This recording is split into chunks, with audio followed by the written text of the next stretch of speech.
2023 NFL season, Week 13, what we learned from Bengals win over Jaguars on Monday night. Jake Browning becomes a hero. The former University of Washington standout was forced into action 2 weeks ago when Joe Burrow suffered a season-ending wrist injury. Browning didn't look great, but showed signs of progress in a loss to Pittsburgh last week. On Monday night, Browning blossomed. He completed 32 of 37 passes for 354 yards and 1 touchdown, a 76-yard strike to Ja'Marr Chase to give the Bengals a 21-14 lead early in the third quarter, and performed as if he'd been a 10-year starter.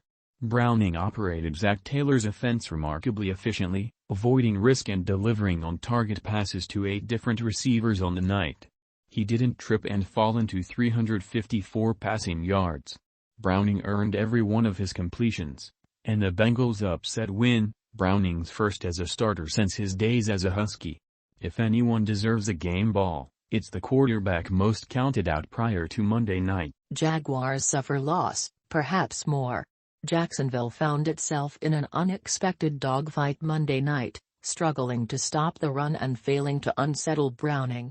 Instead of cruising to a win over a Burrow-less Bengals team, the Jaguars had to scratch and claw just to stay in the game. Amid this battle, the worst happened. Trevor Lawrence exited with an ankle injury that was severe enough for the star quarterback to require assistance to slowly make his way to the locker room. C.J. Beathard played well enough to move the Jaguars into field goal range, but as soon as Lawrence went down, the air was sucked out of Everbank Stadium.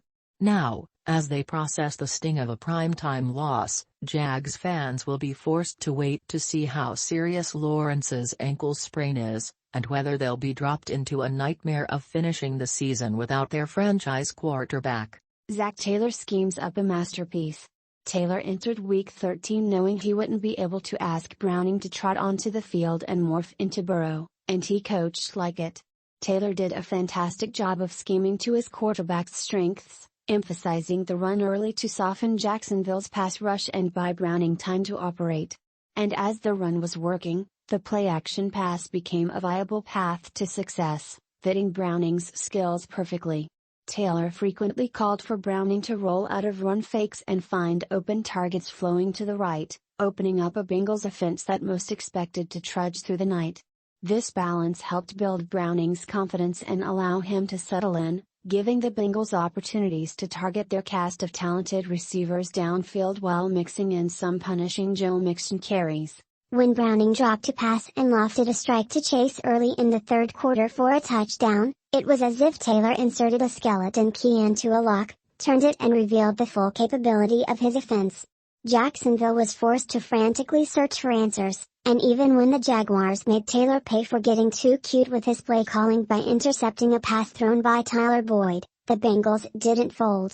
If anyone needs proof of Taylor's coaching ability, Monday night's tape will end the argument. Jacksonville opens door for AFC South chaos. The Jaguars had a prime opportunity to maintain their lead in a surprisingly competitive division by taking down a Bengals team playing without its franchise quarterback Monday night. Instead, they left open a path for the Texans and Colts to reinsert themselves into the race for the AFC South crown. With their Week 13 loss, Jacksonville watched its lead in the division shrink to 1 game with 5 games left to play. Suddenly, the AFC South is a fascinating division featuring a group of scrappy teams that could produce a number of different results, especially if Lawrence is out for an extended period. Plenty is left to sort out, but Jacksonville could end up lamenting this loss by the end of the season. Bengals find hope. Cincinnati's dreams of a surge to the postseason effectively evaporated when Burrow suffered his season-ending injury and the Ravens ran away with a 2-touchdown win 2 weeks ago. Bengals fans didn't have much more reason to believe they might be able to salvage the 2023 campaign when they lost to the Steelers at home last week. But Browning's stellar night has suddenly given them reason to believe they can compete in every remaining game, and maybe even sneak into an AFC race that is suddenly tight in the wildcard standings.